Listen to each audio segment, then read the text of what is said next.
10명 중 8명은 받는 굉장히 대중적인 시술인데요. 보통 가격도 10만 원이 채 되지 않는데 저는 제 얼굴에는 이 시술들은 절대 받지 않습니다.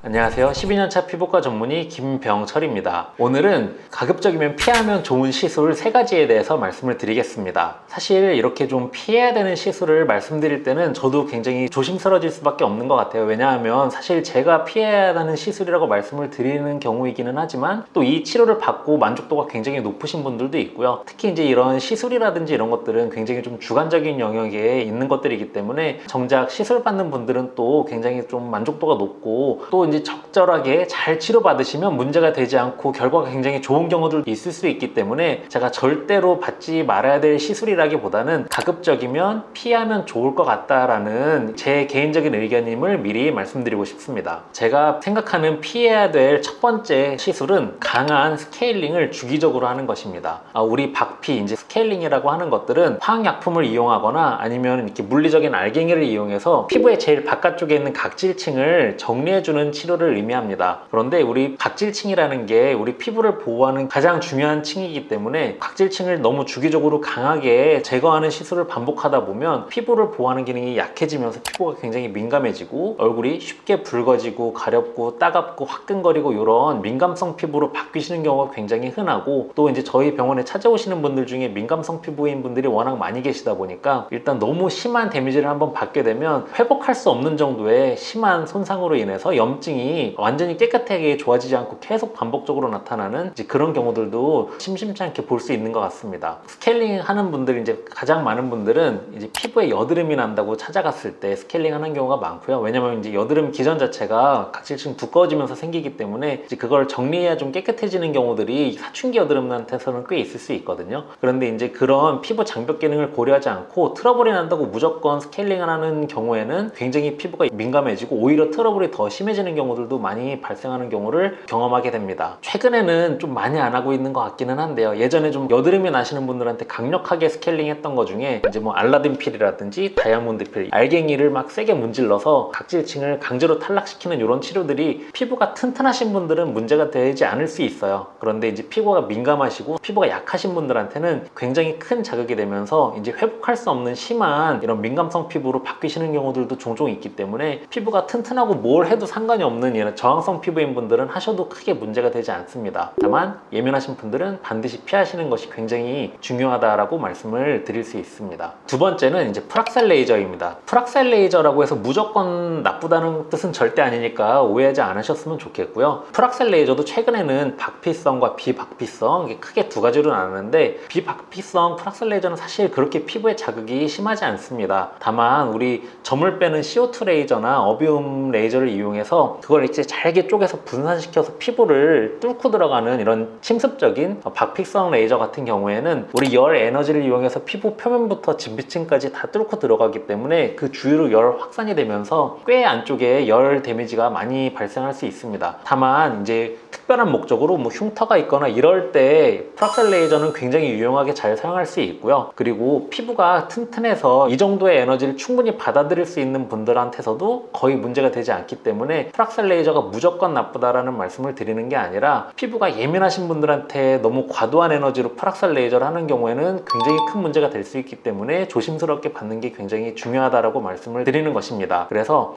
모공이라든지 흉터 목적으로 프락셀 레이저 치료를 고려하고 계신 분들께서는 반드시 경험이 굉장히 많은 피부과 전문의분들을 찾아가셔서 내 피부에 대해서 정확하게 진단을 받고 내 피부에 너무 과도하지 않은 적절한 에너지로 치료받을 수 있는 그런 피부과를 찾아가셔서 치료받는 것을 강력하게 추천드리고 싶습니다. 저는 이제 프락셀 레이저를 꼭 하고 싶으신 경우에는 우리 모공이 아주 넓은데 피부가 튼튼해서 사실은 웬만한 자극에는 크게 문제가 되지 않는 저항성 피부인 분들에 한해서 좀 너무 강하지 않게 약하지만 조금은 반복적으로 살짝씩 치료하시는 게 오히려 피부가 더 건강해질 수 있는 방식이라고 생각을 합니다. 그리고 피부가 좀 예민한 요 측면 부위 그리고 피부 전체적으로 좀 예민하신 분들은 가급적이면 박피성 프락셔널 레이저보다는 최근에는 뭐 피코 프락셔널 레이저라든지 피부 표면에 손상이 생기지 않는 방식의 프락셔널 레이저를 하시는 것이 훨씬 도움이 많이 되실 거라고 말씀을 드리고 싶습니다. 프락셀 자체가 뭔가 저항성인 분들한테도 효과가 없다는 얘기도 있다는데 그거에 대해서 어떻게 생각하세요?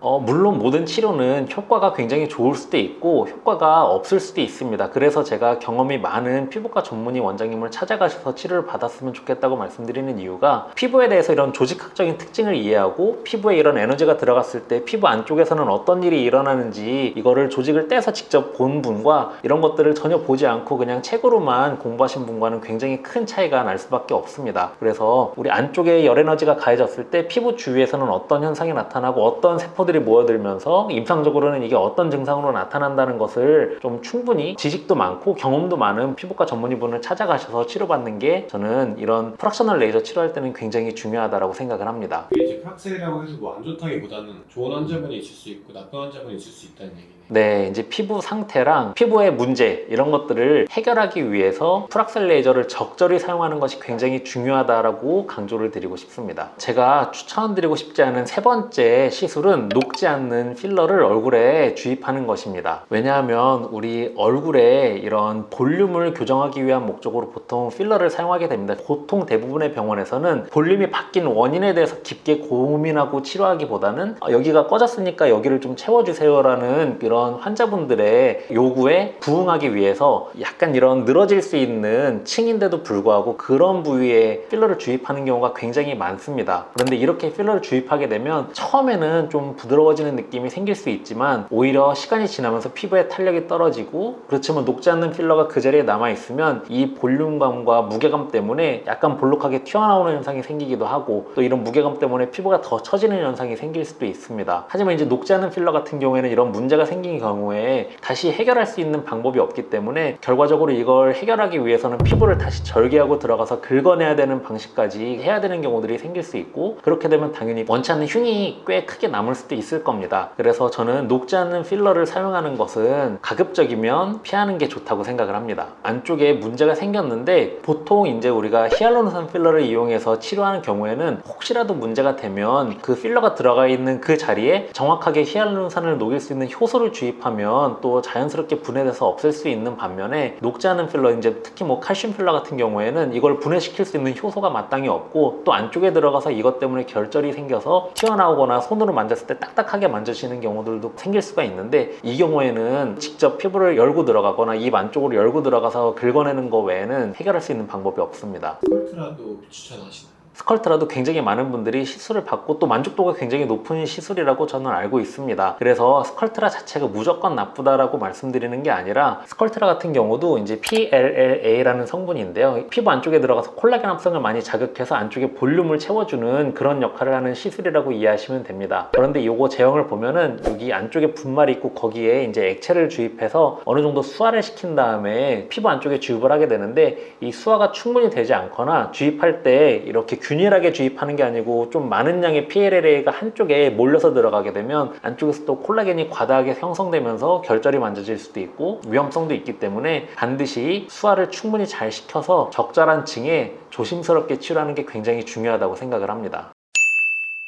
그래서 오늘은 제가 가급적이면 피했으면 좋겠다라고 생각하는 시술들 3가지에 대해서 말씀을 드렸습니다. 오늘 제가 말씀드린 부분이 뭐 반드시 문제가 된다라는 뜻이 아니라 문제가 될 가능성이 비교적 높은 시술들에 대해서 말씀을 드린 거라서, 이 시술을 받고 또 만족하신 분들은 반대 의견을 내실 수도 있다는 것도 충분히 인지하고 있으니까 여러분들의 이런 의견들 저는 굉장히 존중을 하고요. 저는 제 개인적인 의견에 이런 시술들은 좀 피하면 장기적으로 봤을 때 내 인생에서 피해가 남는 일은 생기지 않을까라는 마음으로 이 영상을 촬영하게 되었습니다. 감사합니다.